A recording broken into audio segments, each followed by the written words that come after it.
Hello বন্ধুরা, welcome to my channel ঈশার রান্নাঘর। আজকে আমার রেসিপি গুত্তুম মাছের ঝাল চচ্চড়ি। আর এই বর্ষার দিনে এরকম ছোট মাছগুলো খেতে কিন্তু ভীষণ ভালো লাগে। আর মাছটা কিন্তু আজকে আমাদের তাজা মাছই এনেছিল। দেখো মাছগুলো কিন্তু নড়ছে। আর এই তাজা মাছ খেতে ভীষণ ভালো লাগে আমার। ছোট মাছ কিন্তু আমি খুব একটা বেশি পছন্দ করি না, কিন্তু যদি এরকম তাজা মাছ হয় তাহলে কিন্তু বেশ ভালো লাগে খেতে। দেখো মাছগুলোকে আমি নুন দিয়ে কিছুক্ষণ ঢাকা দিয়ে রেখেছিলাম যাতে মাছগুলো মরে যায়, না হলে মাছগুলো কিন্তু কাটা যাবে না।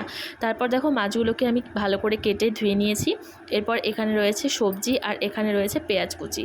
আর এরপর মাছে আমি নুন আর হলুদ দিয়ে দিচ্ছি। এরপর নুন আর হলুদ দিয়ে মাছটাকে বেশ ভালো করে মেখে নেব। আর কড়াই আমি সর্ষের তেল দিয়ে দিয়েছি।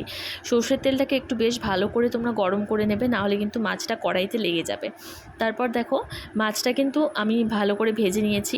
আর মাছটা একটু না আমার কড়াইতে লেগে গিয়েছিল, তার জন্য কড়াইটাকে আমি একটু ঠান্ডা হতে দিয়েছি যাতে মাছটা কড়াই থেকে উঠে যায়, না হলে কিন্তু জোর করে মাছটা তুলতে গেলে মাছটা ভেঙে যাবে।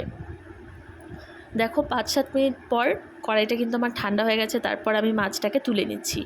আর এই মাছটায় আমি সবজি দিয়েছি কচু, আলু, শোলা কচু যেটা হয় সেই কচু, আলু, বেগুন আর কয়েকটা কাঁঠাল বিচি। তো দেখো এখানে কড়াই আমি সর্ষে তেল দিয়ে দিয়েছি। তারপর দিয়ে দিচ্ছি পেঁয়াজ কুচি। এবার পেঁয়াজটাকে বেশ একটু ভালো করে ভেজে নিচ্ছি। এরপর এখানে দেব আমি 2 থেকে 3 চামচ কাঁচা লঙ্কা বাটা। যেহেতু বললাম আমি ঝাল চচ্চড়ি বানাবো, তাই কাঁচা লঙ্কা বাটাটা একটু বেশিই দেবো। এখানে দিয়েছি হলুদ গুঁড়ো আর অল্প একটু শুকনো লঙ্কা গুঁড়ো।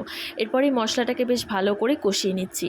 আর মশলাটা থেকে দেখো তেল ছেড়ে গিয়েছে, মানে আমার মশলাটা বেশ ভালো করে কষানো হয়ে গেছে। এরপর এর মধ্যে আমি সবজিটা দিয়ে দিয়েছি।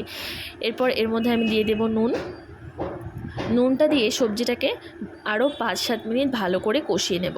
তারপর দিয়ে দেব জলটা দিয়ে 10 থেকে 15 মিনিট তোমরা গ্যাসের আঁচটাকে মিডিয়াম টু হাই রেখে সবজিটাকে ভালো করে সেদ্ধ করে নেবে। তারপর দেখো মাছগুলো কিন্তু আমি দিয়ে একেবারেই সেদ্ধ বসিয়ে দিয়েছিলাম সবজিটা। তারপর নামানোর আগে অল্প একটু ধনেপাতা কুচি ছড়িয়ে দিলে কিন্তু রেডি আমার গুত্তুম মাছের ঝাল চচ্চড়ি। আর তরকারিটা কিন্তু আমি একটু ঝোলঝুলি রেখেছিলাম, কারণ মাছটা তাজা ছিল তাই। দেখো চচ্চড়ি কিন্তু আমার রেডি। ভিডিওটি ভালো লাগলে লাইক, কমেন্ট, শেয়ার আর আমার চ্যানেলটাকে অবশ্যই সাবস্ক্রাইব করে দিও। টাটা।